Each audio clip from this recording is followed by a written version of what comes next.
Today's episode is brought to you by Shadow of the Tomb Raider, available September 14th. Pre-order now for 2-day early access. Hey guys, good morning! It's Monday, it's SJU. A plague has taken most of the staff, so there's only 3 of us left standing. I'm Joe Starr, I'm filling in for host today, alongside Billy Business. It's a plague called the Preorder early press screening. That's right. Off of the producer cam, onto the cam. Yeah, this isn't going to happen too often, so enjoy Spencer, it go while sit it in the lasts. producer cam. Yep. The seat of shame. Do it! I hope it's set up now that we've done this. No, it is definitely not. Spencer, come back! This is a terrible idea on my part. Oh, guys, we're talking about good old Les Moonves today. Talking favorite DC films. We're going to hit a couple of fan questions, talk documentaries. We're talking film school a little bit. Let's get into this top story first. I want to head this off by saying, our two strongly industry-minded people are obviously out today, Roth and Dan. So we're going to give you the news today, talk about it a little bit, and then tomorrow, obviously, we want to get their perspectives because I'm a dancing monkey and unqualified to really jump into this. So Moonves is officially out at CBS. This is according to a slew of sources: Deadline, Vulture, CNBC. Not CBS, which is funny and weird. I'm sure they said something. I'm sure they did. According to CBS. So this comes after months of just really, really bitter public legal battles, 2 completely different separate waves of sexual misconduct allegations spanning a few decades. Les Moonves is officially out as chairman and CEO of CBS. This marks the end of his 24-year run at the company as one of media's most imposing chief executives. Correct me if I'm wrong, but wasn't Tom Cruise's character in Tropic Thunder partly based on Les Moonves? Okay. Yep. I think it was like an amalgamation of a couple different right executives, but I believe that was one piece of the Yeah, he's Les and Dr. Evil is Lorne. Let's not put those two. As far as we know, No. Let's not make the comparison. No, They're Lorne similar. Michaels has put a laser on a shark's head. This is a completely different thing. So as part of the settlement, he and CBS are donating $20 million to several organizations that support the Me Too movement. The company has not responded on the terms of a possible settlement with Moonves, who has been negotiating a $100 million exit package. Barf. Yeah. He's earned it. But well, I mean, that being said, there's still an investigation pending because there were a whole new, like you said, wave of allegations that hit over the weekend. Right. So there's charitable contributions that are going to come out of that severance package, should there even be one at the end of this, which I don't think there will. And I do like that move quite a bit. Again, his departure comes as part of a series of agreements that formally end hostilities between CBS and the media company's controlling shareholder. The settlement with CBS controlling shareholder National Amusements would end litigation between the two parties, result in an expanded and refreshed board of directors at CBS, and prevent NAI from initiating a combination with Viacom for a period of 18 months. All things that I'm going to ask Dan what they mean tomorrow. Basically, like Dan you comes said, in. the big school, there was... Ooh, new Dan. Break it down, new Does Dan. anyone have a hat? Anyone have a hat?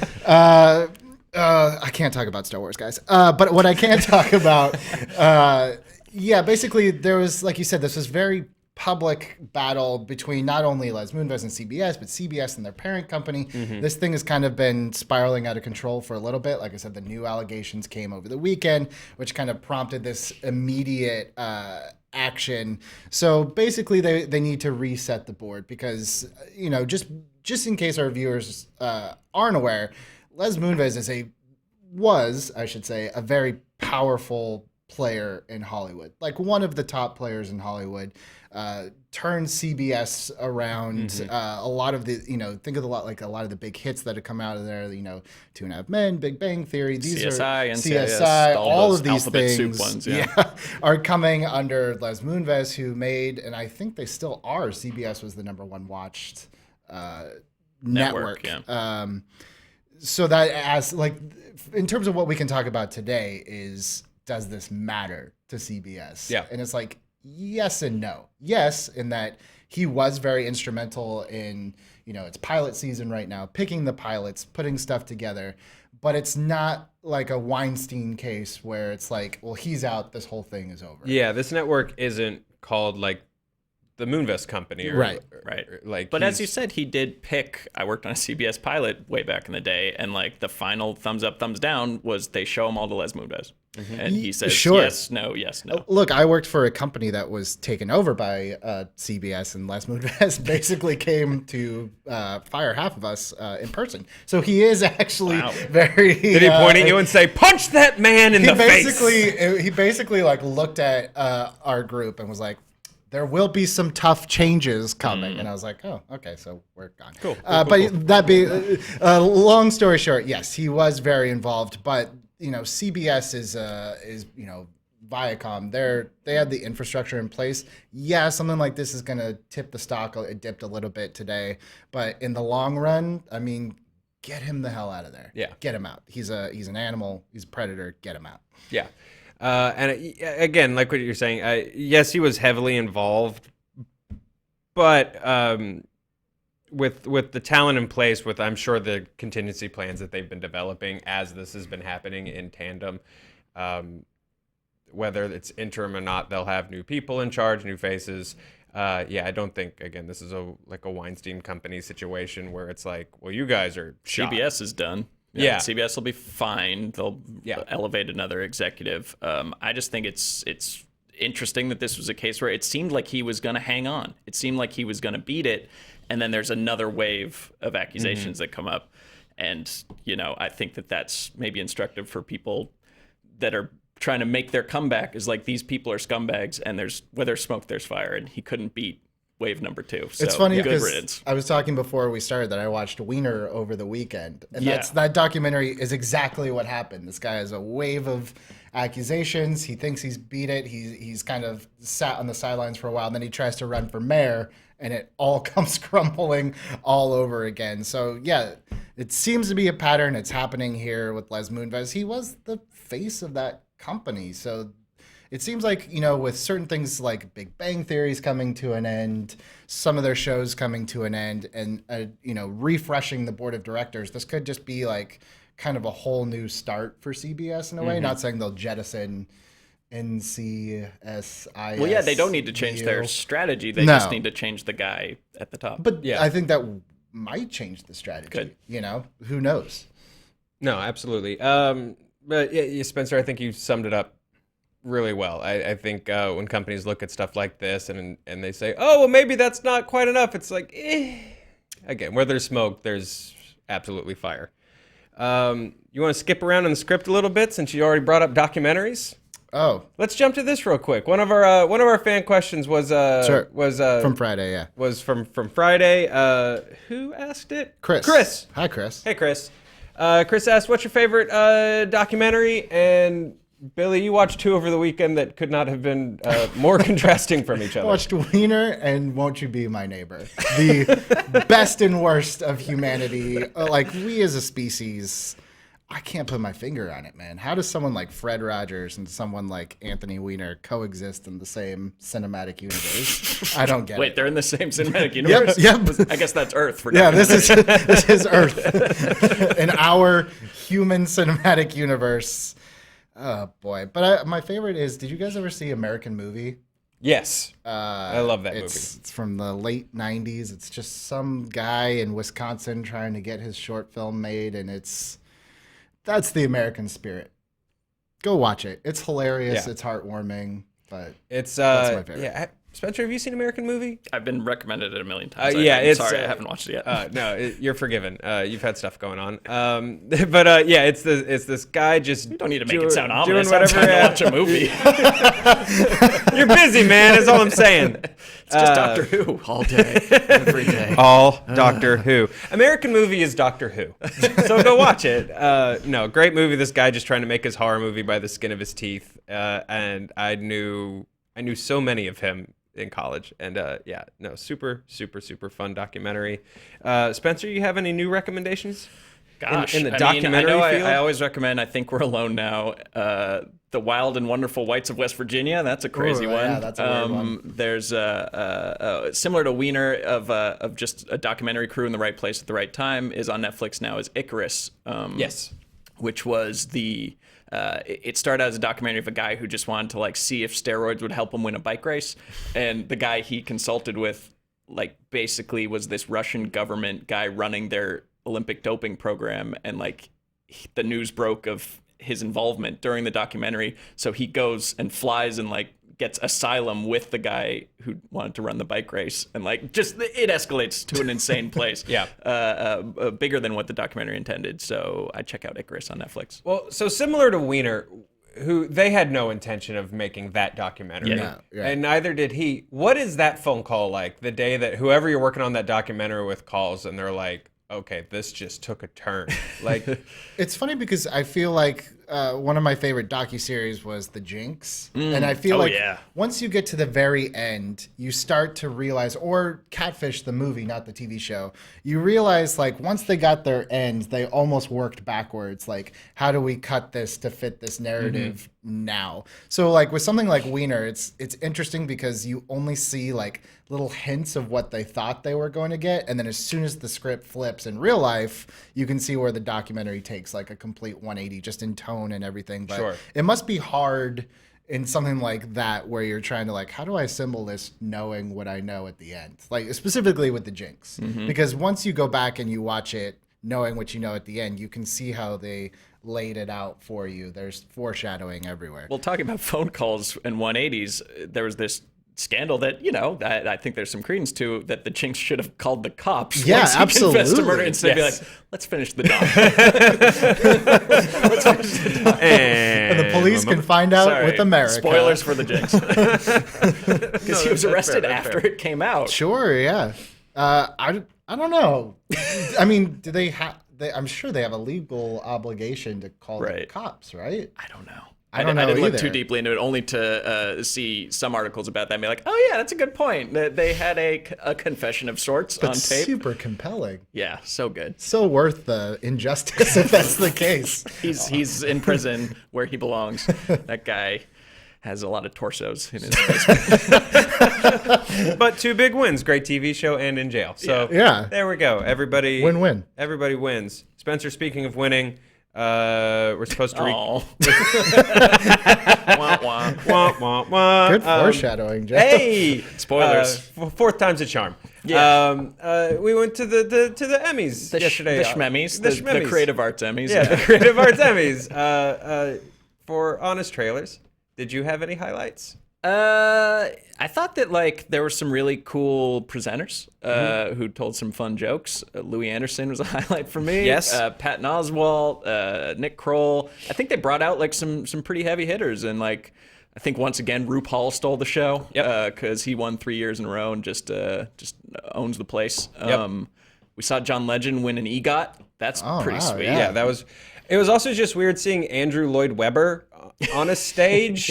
Because I don't know, it's Andrew Lloyd Webber. Like I put Andrew Lloyd Webber like in the same category as like Charles Dickens. Yeah, it's like, can I make a confession? Like John I thought Sousa? it was like John or like Charles Dickens. I was like, Andrew Lloyd Webber, isn't that like back in Mozart's day? You're like, I didn't know it was like a real... You mean his great grandson? I didn't know you could like go shake his hand. Living guy.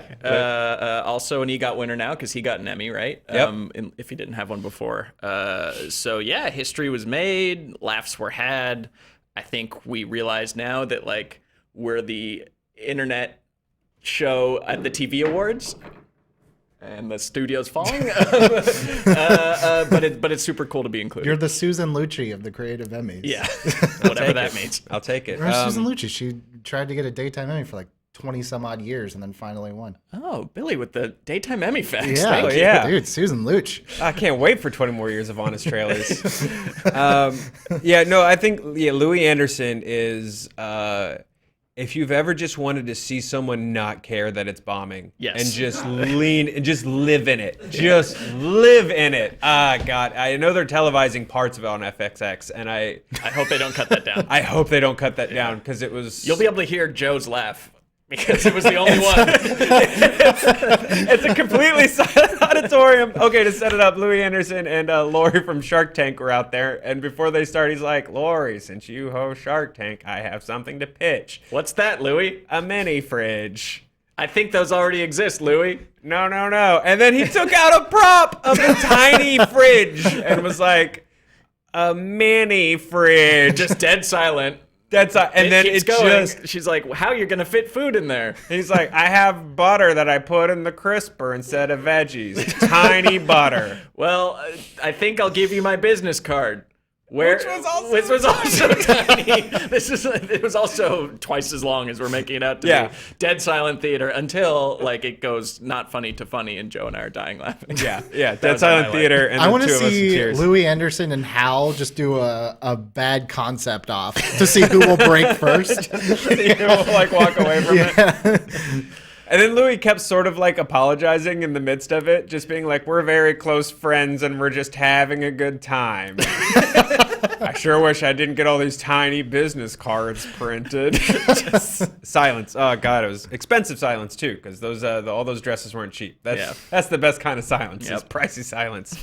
But yes, John Legend and Andrew Lloyd Webber winning an EGOT made me realize that I think the most stressful job in this town is the singer at the governor's ball afterwards, who has to sing a bunch of songs in front of John Legend and Andrew Lloyd Webber. I feel like that's a stressful gig. Yeah. That's tough. Yeah. That horn line had better be on point that night. That night of all nights. But that's also like, that could be their big shot. It's like, oh man, here they come. When are you ever going to have an audience high like stakes? That? Yeah, Lorne Michaels was in the audience. Joe ran a couple characters in front of him. Didn't go well. Did not go well at all. Yeah. Did you pitch the mini fridge, the mini oven? I actually did that bit. Yeah, word for word.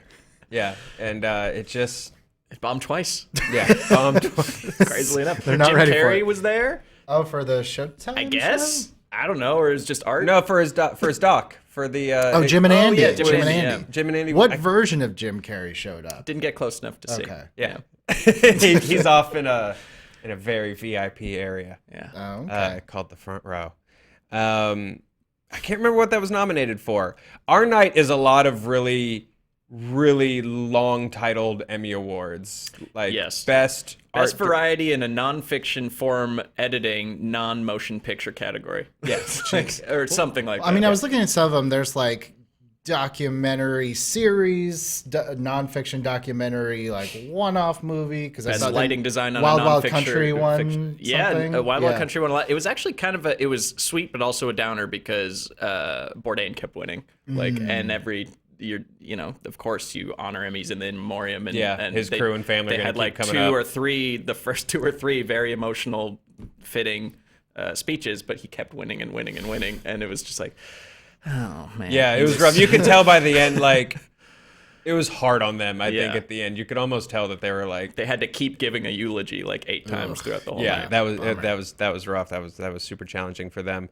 But then on the on the opposite spectrum, Queer Eye kept winning. Yeah, and that five. Yeah, well, Queer Eye to the left of us, Drag Race to the right of us. Here you are, and stuck in the middle of these two with our wives and girlfriends. Stuck in the middle of these two big ass parties because those groups they were having way more fun. Every time they won, like 80 people who they brought would just jump up in the air and start screaming and yelling, and that was super fun. And it was also really nice to see, like we said, those awards are so specific. And no matter how specific they got, like, seeing the Queer Eye guys like jump up because their assistant editor won an award for their additional web content, and treat it still like it was you just won like a best actor in a dramatic series. Like that was really fun. So we'd love to work on one of those shows. They seem like they're having a good time. Yeah, those folks seem like they're having a real good time. Hey, speaking of good times, you guys want to talk about your favorite DC movies? Yeah. Let's do it. So just apropos of just life. Oh, in honor of the DC streaming, I'm reading now. Sorry, Joe. Launches Saturday. Why do I make scripts every morning? Honestly, every day. Roth will ask me, hey, can you... It's in the script. It's in the script. Or Dan will be like, why aren't we... It's in the script. It's in the script, guys. In honor of DC streaming launching on Saturday, let's talk about our favorite DC movies. Spencer? You want to kick it off? It all begins. Batman Begins. Nice. This is the best of the Nolan trilogy. Fight me. I agree, actually. It's agree. the best Batman movie. This has such a good supporting cast, and this does the gritty reboot without getting overly grim. Like, it still makes time for a whole first act ninja training montage. So it's like, how serious can it really be? Yeah. It just toes the line of everything I want out of a Batman story. Christian Bale, like this is his entrance, and I know he's overdoing it with the voice, but he scaled it back. This actually gets into the psychology of Batman. There's a through line running throughout it of fear and its positives and negatives, and the way it helps you, the way it hurts you, physical fear, mental fear. The Scarecrow's Cillian Murphy's great as a Scarecrow, and it's a real cohesive movie. I don't think I love Dark Knight, but I think that there's cuts and trims you can make. I think there's not a wasted frame in Batman Begins. The thing that I like about Batman Begins, too, that I kind of miss from Dark Knight and Dark Knight Rises, there's just a little bit of production design in Batman Begins that makes it just quasi-fantastical. Where I feel like I'm watching the streets of Chicago or Pittsburgh in Dark Knight, but there's just a little hint of, like, especially when he goes, like, to the Narrows or the train sequence, like, this is just towing the line of comic book versus reality, which I kind of missed from the others, but I really like about that first one. Yeah, I agree. I think I wonder if I almost think that was like a concession Nolan made on the first one, and then for 2 and 3, he was going to be like, "But we're just doing Chicago. We're doing Heat, next but time. they're going to wear suits." Yeah, we're doing Heat, and he has a cape on. No, I agree with you. Again, like all the Heath Ledger stuff in The Dark Knight is an amazing, incredible Batman movie, and then a lot of stuff around it, I kind of go, "Meh," but Batman Begins, I think, of the 3, feels the most like a comic book Batman movie. Again, ninja montage. I actually think the voice is the best in that one, and then it goes off the rails later on. He still talks a little quiet in this one. Like, I'm kind of fine when he just talks like this. I'm like, okay, I get it. That's fine. And then in 2 and 3, he's just like, are you ready? Yeah. But it's a non-boring origin story, which is key, Tough. and it's non-sequential in a good way. I think that Nolan can get too out of order for me sometimes, and I think this was the right balance of just keeping it fresh, and the movie just works. It's like got a real center that it all revolves around, and that's Batman instead of other things. Yeah. Sure. Yeah. Let you gas up the rolls. Yeah, Michael Caine's great in that one as well. Billy? Yeah, I think my favorite DC movie is 1992's Batman Returns. Nice. And I actually, a while back, I wrote like a 6-page essay because I had so many thoughts on Batman Returns. I just had to get them all out. But I think if you look at the movie narratively, it's pretty disjointed and doesn't tell a very cohesive story. But if you look at it as, and this is like the perfect image, as 3 great character studies and examples of different types of pain, it's great because Penguin is like dealing with this abandonment and rejection, and it's kind of like the prototypical model of like an online troll if you think about it. He makes these aggressive sexual advances to Catwoman, and when she rebukes him because he's been rejected his whole life, he gets angry and he's just like, you sent out all the signals and now I just want to kill you. And it's like coming from this place of like being abandoned and nobody wants him, and he's like a freak his whole life. And then you have Catwoman obviously just dealing with like abuse, just physical abuse from all of the men in her life. Every man she interacts with is just treating her subhuman to the fact that she like becomes something not human to almost counteract it. And then you have Batman, who in this movie just can't deal with not being Batman. The best moments in this movie are when he's trying to be Bruce Wayne and he doesn't quite know what to do. I think my favorite part of this movie, and I realize, is Alfred brings him soup and he's like, it's cold. He's like, it's supposed to be cold. Like, Yeah. He doesn't know how to be anything but a Batman, just sitting in that library waiting for that bat signal to go off. Like these Best gif on Twitter, too. Yeah, it's great. Like when you look at these 3 messed up people, like Penguin's a boring character in the comics. But if you take this version and mix it all together, I think it's just like this surreal nightmare version of like the pains of humanity. It's like really deep to me.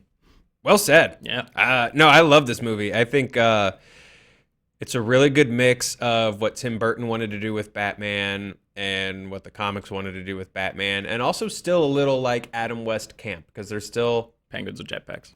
penguins. Yeah, there are still penguins with missiles. Yeah, there's a little bit more Schumacher in it than you would think. Like, you forget the penguins are marching down Gotham City. Yeah, but I love every bit of it. Just how straight. Well, here's the difference between this movie and Schumacher.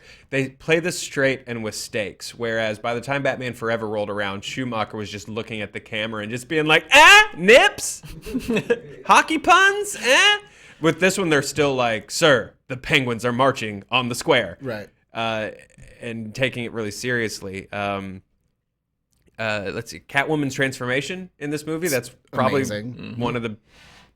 I'd argue that is like the best scene in a Batman movie. I think it's just really, really good. The Hell Here reveal is super awesome. I also love, like I was talking about with Batman Begins, like, some people don't like it, but I love that it's all like Gotham City's like made. Like, this isn't a place that I can go like, oh, that's the corner of Chicago. Like, this is like a weird, fascist-looking, cold Gotham City. Like, I really enjoy it. That it's almost like a weird play. You know? This movie's super weird. Spencer, what's your favorite part about Batman Returns? The aforementioned penguins with rockets. I like the campy stuff in that movie. I like the dumb stuff. I like the weird lady that's real spacey and over it, like slowly giving updates as to where the penguins are, and the bat pod that's like coming towards his lair, just like it's the Bat Jet Ski Boat. Thank you. The It's the Bat Jet worst Ski Boat. name for. You're absolutely right. Jet ski boat. Look, there's a lot of Bat things Jet in Ski Batman Boat. Returns that are really dumb, and I'll acknowledge, like, what is the point of a computerized Batarang? Like, by the time you're done, It's so good. I love it. Everyone's already moved out of the way. But I love it. I love the Red Triangle Gang. They are my favorite goons in any vigilante thing. Great goons. I love those guys. They're such, not you. Shrek. We want the guy that runs the place. I think Max Shrek is the best, like, non-main villain, because Batman needs those. He needs his crime bosses. He needs his Maronis and his Falcones and his Peronis and pierogies. Macaronis. Macaronis. I love his son, though. His son's Dad, go, save yourself. Like, clearly an actor trying to do a weird Christopher Walken. Dad, go. This is obviously clearly my favorite DC film as well, and you just picked it before I did. The mistletoe callback. Yeah, I love this movie. It's so weird and cool. Yeah, you said several times on camera this one's your favorite. Yeah, I love go, it. Billy. You stole it. I will own it. It's just so sad, too. Like, you leave and you just feel like, I just got gut punched, and I love it. Yeah, I was like a little. That was like when I was a little kid. I was like. And, she stands up and looks at the bat signal and the music kicks in. You're like, but they're going to still be together, right? Well, it's like the first one, He's just in the snow with her cat. The first one ends with, like, triumphant Danny Elfman music, and he's standing on a building. You're like, fuck yeah, Batman. Then the second one. Yeah, everyone gets one. Yeah, I got one. I never get to do it over there. You guys always take it before I get it.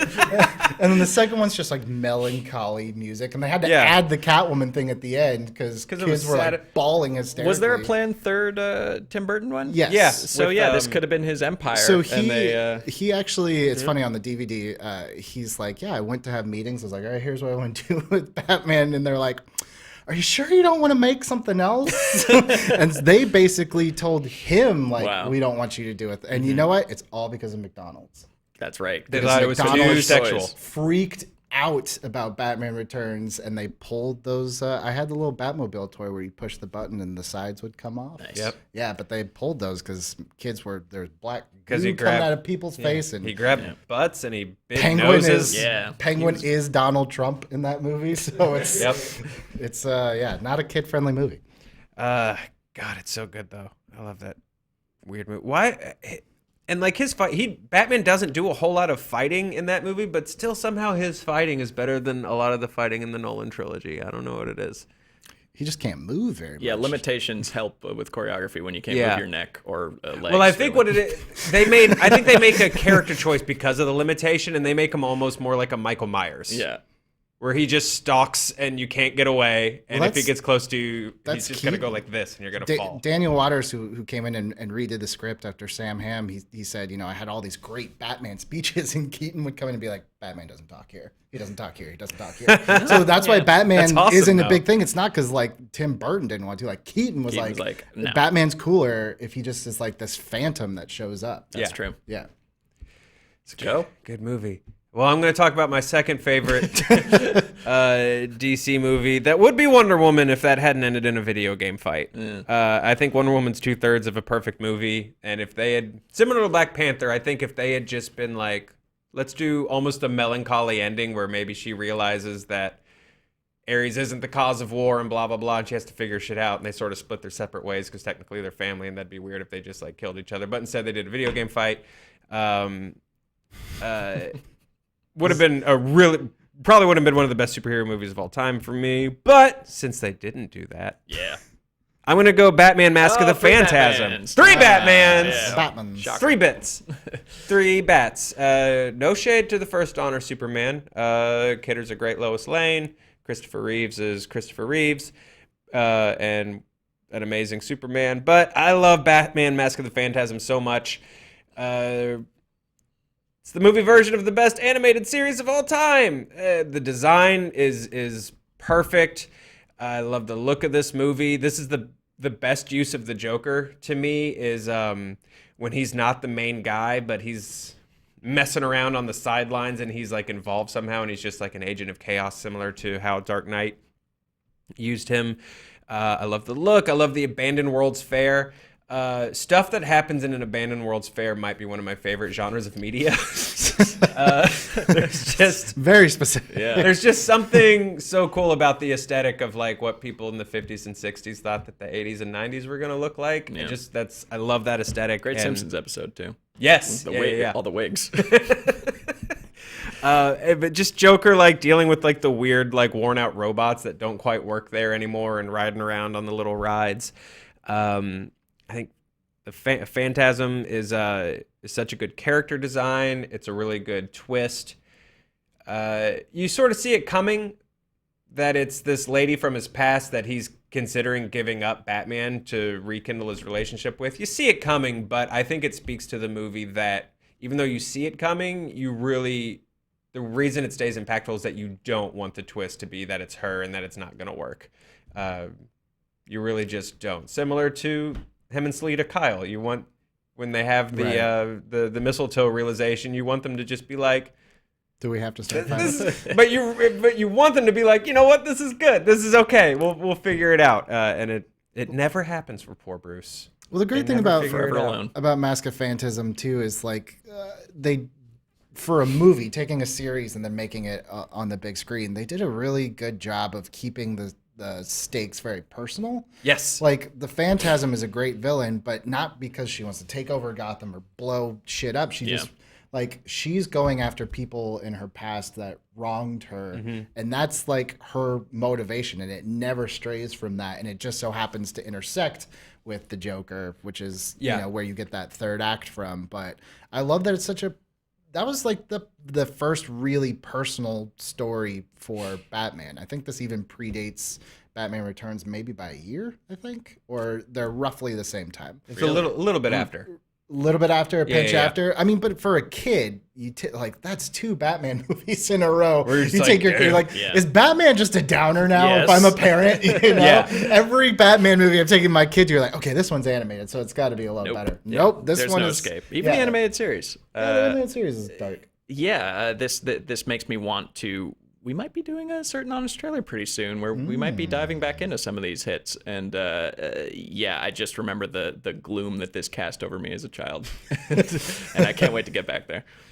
DC streaming service has the first 2 seasons remastered in HD. Have you seen the side-by-sides? No. It's night and day. Like, by the way, I don't get shit from DC, so I get nothing for pushing their service other than I'm just excited to see it in HD because it looks like a different show. We never pulled that off. I don't know how everybody gets all that stuff. Yeah, how do I never figured it out. A year of this already. I got like a Fear the Walking Dead cake Which we are grateful for, and we thought was delicious. But like you see other people like cracking open like an Infinity Gauntlet, and we're like, come on. We like Marvel? Yeah. What do we do? Give us some toys. We're shills. We'll shill. We could be. We try to be. No one will let us shill for you. Yeah. It's on the Ford F-150 is the best Holland truck. Great towing capacity. Let's end on this question from Amir. We've got a minute or two. Why do mainstream film companies never take silliness to the extreme? The Meg and maybe even the Transformers movies could have been so good if they had just embraced their stupidity rather than putting minimal effort into making a subpar movie. It's a good question. I honestly think because it's hard. I think it's really hard to walk that line of this is stupid, but crafted that way on purpose, and this is terrible. Like, and we should still try. Right. Like, because look, we all love Sharknado, but like there's a line, there's the spin-offs of the spin-offs of the spin-offs where it's just like, it's so silly, let's not put a lot of effort into it. So I think there is really, it has to start from a place of comedy and like take it seriously. Like we are going to make people laugh, but still have the characters are going to be taking it seriously inside the movie. I don't think you can find a lot of like actors who are willing to do that. I don't think you're going to get Jason Statham to be like the butt of a joke, although he was really funny in Spy. But I just think it's a really hard balance to strike, and it has to be from the studio all the way to on down to the actors. Do you think a movie like Face Off, they approached that like, this is really dumb? Or because it feels like they take it seriously, which makes it more fun to watch. I think there's an uncredited producer on that movie called Cocaine. And I think that's what got everyone involved in that era to be like, yes, good idea. We will also do that. It's the best movie ever. The answer to this then is just not we need to not be enough doing cocaine. way more drugs for these movies to come back at a high level. But it's because like this is what we thought the Meg was going to be, a snakes on the plane type thing. But even snakes on a plane like Didn't commit, didn't quite stick that landing. I'm having a hard time thinking of things that even really have like stuck the landing really well.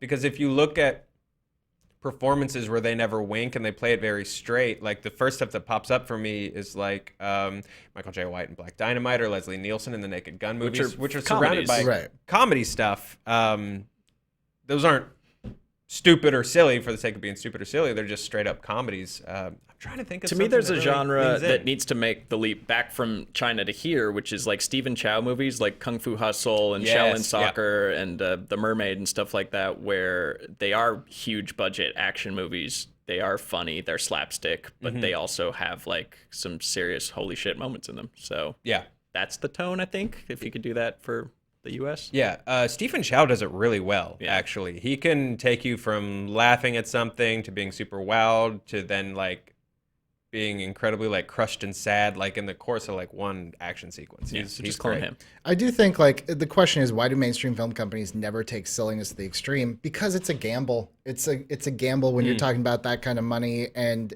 it's not profitable to make a cult hit. Like it can be over the long run, but when you're looking, I'm looking at the quarterly financials, and I don't know what it made, so this might be a bad example, but like Deep Blue Sea, like if I'm like, well, this may make its money back when people think it's funny 10 years from now. I think it was a hit. No? That's what I'm saying. I don't remember. But the point I'm trying to make is those types of things, like you just have to look at the bottom line. I think if you were to be like, I'm going to make this silly movie, it's like, okay, well, point me to 4 examples where it worked out really well, and then you get the green light. And it's really hard to do. And I think if you look at a movie like The Meg, maybe it's studios, so like, this is, I don't know about this, So I think just it's a gamble, it's a risk. Yeah. No one ever wanted to make a Big Trouble in Little China on purpose. It just kind of happens. Yeah, the studio was definitely reaching out to John Carpenter, like, how's our big tentpole action movie doing? And John Carpenter would be like, great. That's exactly what you asked us to make. But that's like Face Off. I don't think they were like, this is like a tongue-in-cheek thing. No. I think it became that.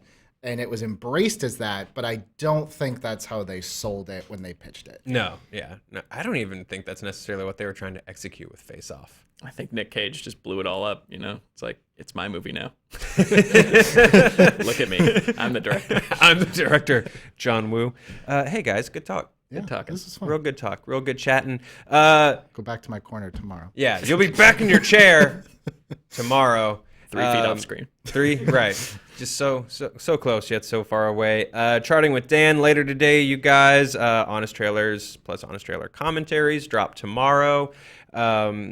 DC themed movie fights this week. Excited for that. This is a good ass fight. Clark Wolf versus Ace Cabrera versus Dan Casey. Nice. That's gonna be a real good fight. You guys should definitely tune in, and we'll be around tomorrow. So bye.